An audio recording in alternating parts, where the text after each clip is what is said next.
Hello friends, मुई Sasmita Raut SR hobbies रु। आज हूँ दसरा दशमी दिन आउ सुदशा व्रत। तो मुई केन्ता कि सुदशा व्रत करिछे तार बाबद रे एटा गोटे छोटे वीडियो। सकाळर फल भोग लागि गला, लक्ष्मी माँ को मु बसई देली, फल भोग लगे देली। तारपरे मुई भात डाली आउ मिक्स तरकारी रांधली।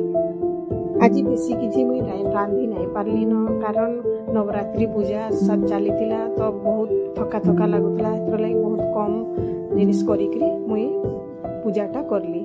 देखुन एबे एटा तरकारी भी हे गला न, खीरी भी बसीचे। तापरे मुई अन्न भोग लगामी।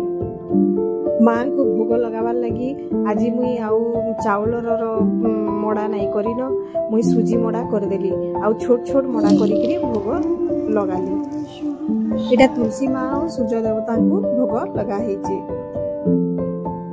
अन्न भोग लगे सारा परे मुई माँकर आरती कली आउ धूप भी देली। फल भोग देला परे मुई सबुथर बही पढ़सी सुदशा व्रतर, बाकी इथर पढ़ी नहीं पारली।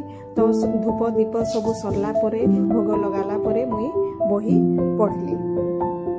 मोर सुदशा व्रतर ये छोट वीडियोटा जदि आपण मानकु भल लागबा तो प्लीज लाइक करबे, कमेंट करबे आउ मोर चैनल के सब्सक्राइब करबे।